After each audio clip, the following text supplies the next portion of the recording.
Eh bien bonjour à toutes et à tous, aujourd'hui une vidéo qui je pense va intéresser pas mal de monde. Derrière ce titre assez aguicheur, je vous l'accorde, on va parler de la recherche de vulnérabilité en faisant de l'audit de code, c'est-à-dire en white box, sur des repos open source GitHub afin de trouver des vulnérabilités. Et puis derrière, remonter ces vulnes aux maintainers des différents projets, rendre Internet plus safe et aussi au passage récupérer des petites CVE parce que c'est toujours sympa et sur un CV ça mange pas de pain. Alors au menu aujourd'hui, on va d'une manière relativement macro, je vous préviens, essayer de couvrir une méthodologie composée d'étapes et d'outils pour trouver des zero day. Je vous promets, garantie no arnaque, no noob. Vous l'aurez peut-être remarqué, j'ai utilisé le sujet on car aujourd'hui je ne suis pas tout seul, je suis accompagné de Laluka, chercheur plus expérimenté. Sans plus tarder, commençons par le commencement, c'est-à-dire comment trouver un périmètre intéressant. Alors bien sûr, dans un premier temps, il faut trouver un périmètre qui nous donne accès à son code. Alors il est possible de trouver des périmètres de bug bounty en white box, néanmoins c'est assez rare, à moins d'avoir déjà un gros score sur la plateforme de bug bounty en question. Aussi, il existe de nombreux repos GitHub avec le code qui attend d'être audité. Ce que je vous conseille, c'est de choisir un outil qui est un peu utilisé. On peut voir ça en fonction du nombre d'étoiles sur le repo GitHub. En effet, auditer un repository GitHub qui héberge une application qui n'est absolument pas utilisée, c'est pas très intéressant, surtout si votre objectif c'est de trouver une CVE et de remonter des vulnérabilités sur une application qui est utilisée pour justement la rendre plus safe. Deuxième chose à prendre en compte, au-delà de ça, c'est la technologie utilisée. En gros, la stack technique de l'application. Par exemple, si vous voulez monter en compétence sur de l'audit de code en PHP, forcément vous allez vous tourner sur une application qui se repose là-dessus. Il y a vraiment beaucoup d'applications qui attendent d'être auditées. Je sais pas si toi, Lucas, tu as d'autres conseils pour choisir une application. Hello, oui, et sûrement trop en fait. Comme tu l'as si bien dit, tout est une question de trade-off, à savoir qu'il faut trouver l'application qui est ni trop peu utilisée et auditée. À savoir pas quelque chose qui va être trop ardonné et donc frustrant pour une première recherche de vulnérabilité, mais pas non plus une application avec 2 utilisateurs et un demi-maintainer qui ne sera jamais mise à jour, patchée, et dont l'impact serait assez minime finalement. De manière générale, une bonne discussion avec SearchGPT est largement suffisante pour arriver à ses fins. La discussion est comme suit. Bonjour SearchGPT, je cherche à faire un laboratoire de recherche pour m'entraîner à lire du code et trouver des failles. Peux-tu s'il te plaît me lister 20 projets, entre 20 et 40 000 stars sur GitHub, utilisant les technologies PHP, Symfony, Laravel, etc. Une fois que vous avez cette liste d'applications en main et leur repository GitHub, c'est très simple. Un navigateur, l'extension multiple URL opener, on ouvre tout, on lance quelques outils de code statique pour regarder lesquels ont le plus de code smell, et un petit coup de Google Trend dans le doute pour éviter d'auditer une application déjà mourante. Une autre approche qui a tout autant fait ses preuves est celle d'auditer non pas le corps d'une application ou d'un framework, mais les plugins. Et oui, un plugin c'est moins utilisé, il y a du code qui vit, qui évolue vite pour des besoins métiers ou utilisateurs assez spécifiques, et vachement moins de gens pour l'auditer. Mais le must neck plus ultra de luxe de Reloaded Summer Edition de l'audit, c'est quand vous avez un plugin premium dont le code source affûté sur GitHub, GitLab, Bitbucket, autre ce que vous voulez, et que du coup vous pouvez aller dans de la poudreuse, à savoir auditer un code qui a peu été regardé, à des vrais clients, à des vrais maintainers, et là, mais good stuff. Bien maintenant que vous avez choisi un périmètre, on peut directement s'attaquer à la technique. Mais avant, on va parler de quelques concepts, toujours étant que si la recherche de vulnérabilité vous intéresse, j'aimerais vous parler de OX41, une nouvelle formation inédite dédiée à la recherche de vuln, mais pas que, lancée par l'école Oteria et des intervenants très reconnus dans ce domaine. En gros, c'est un cursus de 2 ans dédié à la cybersécurité, avec un focus sur la détection de vulnérabilité, la recherche de vulnérabilité, et le bas niveau. Et dans cette formation, pas de cours classiques, on apprend par la pratique, ce qui est assez intéressant, grâce à la force du peer learning, en travaillant sur des projets proposés par des experts et entreprises plus qualifiées. Donc pour OX41, vous allez vous plonger dans du reverse engineering, de l'exploitation de binaires, de la cryptographie, ou encore de la recherche de vulnérabilité typiquement web. Le tout, on l'a dit, encadré par des experts reconnus, comme par exemple, justement, Laluka. Et l'objectif, c'est de vous donner les compétences d'un véritable expert en cybersécurité. Donc un titre RNCP niveau 7, niveau Bac+5, en alternant 3 semaines en entreprise et 1 semaine sur le campus Oteria. Alors la formation, elle est 100% gratuite, à condition de signer un contrat d'alternance, et c'est ouvert à tous les profils de moins de 30 ans. Donc ça peut aller de la reconversion à un parcours atypique, ou juste simplement une envie de relever un défi. Pour commencer, rien de plus simple, inscrivez-vous avant le 6 mars 2025, ensuite passez la présélection en ligne sur Route.me Pro du 25 février au 7 mars, et si vous êtes retenu, direction la piscine. En gros, 2 semaines intensives du 14 au 27 avril pour tester vos limites en exploitant justement des premières vulnérabilités. À la fin de cette piscine, 20 candidats seront sélectionnés pour suivre la formation OX41 de septembre 2025 à août 2027. Alors si vous êtes prêt à apprendre du pawn, du reverse, trouver des 0-day, vraiment foncez, vous aurez un lien en description pour accéder à un Discord et ainsi avoir plus d'informations. Bien, revenons sur la vidéo, puisqu'on disait que avant de mettre les mains dans le cambouis, on va parler de plusieurs principes, dont le principe hyper important de source et sync, car sans ça, ça va être quasiment impossible de trouver des 0-day. Premièrement, on va définir ce qu'est une source. Une source, c'est tout point d'entrée des données dans le système. Donc ça peut être des entrées utilisateurs, par exemple un champ de formulaire, une URL, un paramètre de requête, une base de données qui va être externe, des données importées ou synchronisées depuis d'autres services, des fichiers, ce qui est assez logique, donc typiquement l'upload de fichiers. Ensuite, un sync, c'est un point où les données sont utilisées de manière sensible, ce qui pourrait potentiellement introduire une vulnérabilité si les données ne sont pas correctement validées ou nettoyées. Donc généralement les syncs vont inclure des exécutions de commandes, typiquement on va retrouver des execs, des evals, ce genre de choses, des requêtes SQL. Donc on va utiliser des données pour construire une requête SQL avec des données utilisateurs, un affichage HTML, donc l'insertion de ces données dans des pages HTML, ou encore de l'écriture de fichiers, donc sauvegarde de ces données dans des fichiers sur le système. Donc maintenant, ce qu'il faut vraiment comprendre, et l'enjeu principal, c'est de s'assurer que les données provenant des sources ne créent pas de vulnérabilité lorsqu'elles atteignent les syncs. Cela implique souvent de suivre le flux de données entre justement les sources et les syncs pour identifier où des validations ou des nettoyages vont être nécessaires. Si on fait une petite analogie pour être bien sûr de comprendre, imaginons que la source est un robinet, donc l'entrée de l'eau, et le sync c'est tout simplement un évier. Donc si l'eau, qui sont donc les données, contient des impuretés et que cette eau arrive directement à l'évier sans être filtrée, cela peut poser des problèmes, donc des vulnérabilités. Alors pourquoi c'est important de comprendre ce principe? Je pense que vous l'avez plus ou moins compris, mais ça permet d'identifier en fait les points vraiment critiques, donc typiquement identifier des syncs intéressants, prévenir les attaques et aussi renforcer la sécurité, puisque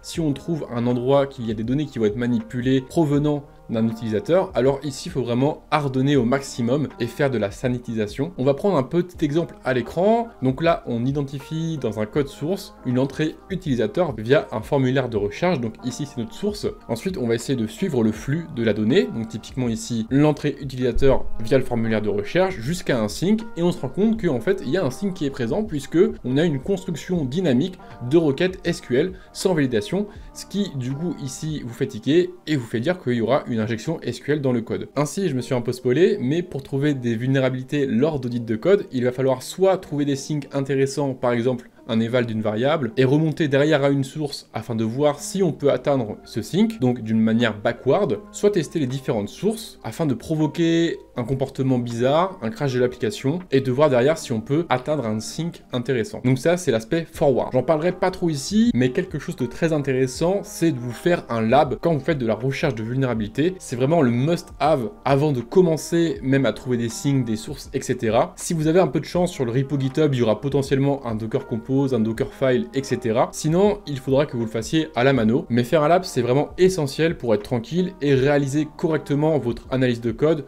pour fuzz tranquillement, etc. Bien maintenant que le principe de source and sync est assez clair, on va pouvoir passer à l'analyse statique de l'application.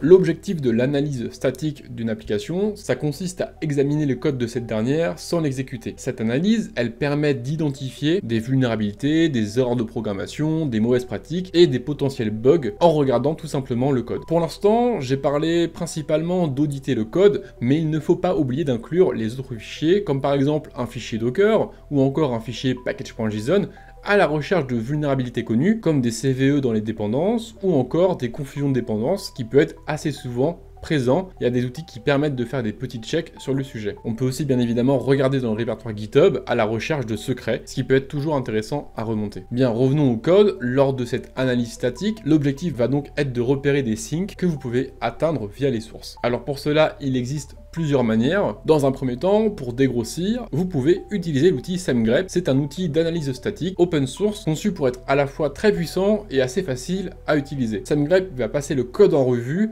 et rechercher des patterns spécifiques dans le code qu'on lui fournit, facilitant ainsi la détection de vulnérabilités, de code et de mauvaises pratiques de programmation. Donc les règles sont assez personnalisables, puisqu'en effet, c'est des fichiers YAML qui vont être utilisés par SEMGREP pour justement matcher les patterns un peu dangereux, typiquement des patterns de XSS, de SQLi, etc. SEMGREP, ce qui va être intéressant aussi, c'est qu'il va supporter plusieurs langages, donc par exemple du JavaScript, du Python, du Go, du Ruby, et bien d'autres, donc c'est plutôt intéressant. Et enfin, SEMGREP, il peut être intégré dans une pipeline CI/CD pour faire de l'intégration continue, et derrière, à chaque fois que vous déployez votre code, il va y avoir un petit scan SEMGREP qui va être lancé pour vérifier si niveau sécurité, mauvaise pratique, etc., tout va bien. Ainsi, c'est un bon outil pour justement dégrossir une base de code et avoir une première idée de où regarder afin de trouver des syncs qui vont être intéressants. Vous avez aussi dans la même veine Snyk, c'est une plateforme de sécurité des applications qui se concentre principalement sur la détection et la correction des vulnérabilités dans les dépendances open source, mais aussi tout simplement de scanner des codes comme pourrait le faire SEMGREP. Le fonctionnement de Snyk, il est plus ou moins similaire, avec une analyse de dépendance, analyse de code source, intégration transparente. En plus, Snyk peut être directement intégré dans votre VS Code via une extension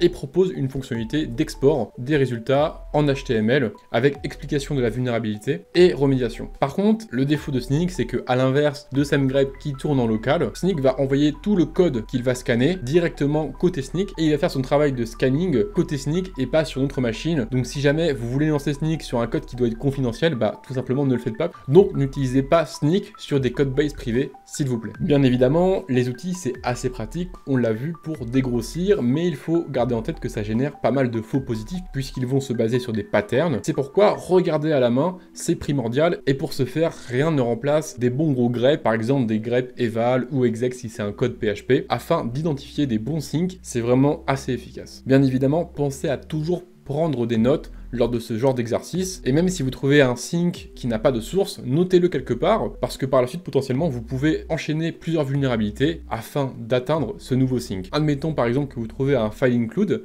mais qu'il ne sert à rien, donc un sync un peu inutile, puisqu'on n'a pas la source, et que par la suite vous trouviez un bypass de file upload, alors vous pourrez maintenant enchaîner ces deux vulnérabilités pour derrière avoir une exécution de code. Je sais pas si de ton côté, tu as d'autres choses à dire, Lucas. Non, je n'ai absolument rien à ajouter à un point qui s'en est troublant, laissez-moi donc vous raconter une petite histoire à ce sujet. Vous voyez ce moment un peu gênant quand on a plusieurs composants qui normalement sont safe, mais utilisés ensemble, tout se met à exploser. L'exemple que j'aime bien donner, c'est on a un serveur PHP, douteux mais ok, et un FTP qui est là pour du file upload download. Jusque là tout va bien. Si on les met sur la même machine avec le même répertoire, on file upload un PHP, on l'exécute, on fait un web shell, exécution de code, c'est terminé, game over, emballé, c'est pesé, ciao, au revoir. Je trouve que Nichassid, François et moi-même nous sommes retrouvés dans cette situation de manière assez imprévue et rigolote, donc plutôt que d'en faire un drame, on s'est dit qu'on allait vous raconter une bonne petite histoire. Il se trouve que j'ai rencontré François il y a quelques années, quand il m'a demandé de relire ses scripts. À mon sens, c'était vraiment un très beau move, essayer d'avoir une relecture des pairs, c'est vraiment la base en sciences. Ça me faisait vraiment plaisir de pouvoir contribuer à sa superbe chaîne. J'ai également rencontré Nichassid 2 années plus tôt, quand il m'aidait à aider mon jeune padawan à s'insérer dans le milieu infosec. Et depuis, c'est la bromance. Voir les amis des amis devenir les amis, les collègues des collègues devenir des collègues, finir dans la même entreprise, c'est juste trop beau. Et là, c'est le drame. François me demande une fois de plus de relire l'un de ses scripts, ce que je fais avec grand plaisir, et en découvrant le script, il se trouve que j'étais en appel avec Nichassid et on voulait s'appeler avec François pour en discuter. J'ajoute à l'appel, on commence à discuter, essayer de chercher quel est le fuck, et petit à petit on comprend. Le fait numéro 1, c'est que j'ai demandé à Nichassid d'être mon bêta-testeur pour ce training en 2023. Le fait numéro 2, c'est que je suis extrêmement content en tant que prof qu'il ait retenu, appris, noté, adopté tous les outils, les techniques, la méthodologie. Et je suis prof, qu'est-ce que je peux demander de plus? Et mieux que ça, il essaye même de le partager. Le fait numéro 2, c'est que ça devient vachement moins rigolo quand François, ne sachant pas d'où Niche lui apporte toutes les informations, décide de faire une vidéo pour à nouveau avoir adopté ce tooling, cette méthodologie, ce mindset et arriver à le partager à d'autres. Le fait numéro 3 est un peu plus embêtant et quand je me rends compte que une bonne partie de mon training se retrouve dans le script d'une vidéo d'un ami dont je ne peux pas ruiner le travail qui va faire des milliers de vues. Bon, maintenant qu'on a compris un peu ce qui s'est passé, il nous restait le choix final. Soit être là en censure et annuler cette vidéo, mais j'ai aucunement envie de ça, ni pour moi, ni pour François, ni pour vous. Soit modifier le contenu du script, sauf que c'est le contenu sur lequel on est tous les trois d'accord pour dire que c'est aux petits oignons pour vous, donc ça ferait chier aussi. Et troisième option, en faire un entre-deux. C'est pour ça que vous avez cette vidéo, ma petite histoire de la vulgarisation pour essayer de comprendre que c'est pas parce que des composants ou des humains font ce qui est bien que ça va forcément donner un résultat convient à tout le monde. Et in fine, tant qu'on est là entre potes avec du respect, de la communication et tout ce qui va autour, c'est fine.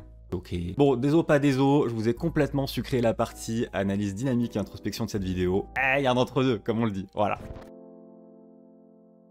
Bien, comme vous l'avez compris, on ne couvrira pas ici l'analyse dynamique. Néanmoins, il y a beaucoup de ressources qui existent sur internet, donc je vous laisse faire vos recherches. Et si jamais, il y a la formation OX41 qui va couvrir tout cela, donc n'hésitez pas à regarder en description. Bien maintenant, on a trouvé une ou plusieurs vulnérabilités, mais comment on fait pour report ces vulnérabilités-là? Bien sûr, il est hyper important de savoir report de manière très responsable pour contribuer bien sûr à la sécurité des logiciels qui vont être open source. Donc maintenant, je vais vous lister les principales méthodes pour justement reporter une vulnérabilité. Il y en a d'autres, c'est juste les principales qui sont assez connues. Premièrement, sur GitHub, vous avez GitHub Security Advisory. Donc si la vulnérabilité concerne justement un projet hébergé sur GitHub, vous pouvez utiliser cela pour signaler la vulnérabilité de manière sécurisée et privée. Ensuite, pour les vulnérabilités touchant des systèmes critiques ou nécessitant une attention nationale, vous avez tout simplement le CERT-FR, qui est l'organisme approprié pour reporter ce genre de vulnérabilité. Vous avez aussi NIST, donc bien que NIST ce soit une agence américaine, ça peut être pertinent pour des vulnérabilités qui vont toucher certains standards, d'aller vers eux justement pour reporter ce genre de vulnérabilité. Enfin, quand tout cela n'est pas possible, eh bien tout simplement des fois vous avez dans l'application un mail permettant de contacter le fournisseur de l'application. Donc typiquement, des fois c'est vraiment un mail pour la sécurité. Donc le mail vous dit voilà, si vous trouvez un problème de sécurité, merci d'envoyer un mail à cette personne-là. Et etc. Et des fois, il faut chercher un peu s'il n'y a rien, il faut faire un peu d'OSINT, c'est un peu galère, et vous permet d'avoir une CVE bien sûr. Donc voilà, c'est à peu près tout pour cette vidéo, j'espère qu'elle vous aura plu. Encore une fois, n'hésitez pas à aller check la description si jamais la formation OX41 vous intéresse. Merci encore une fois à Lucas d'avoir relu le script et participé, et j'espère qu'on a été assez clair. Donc sur ce, je vous dis bonne journée, bonne soirée, à la prochaine. Ciao.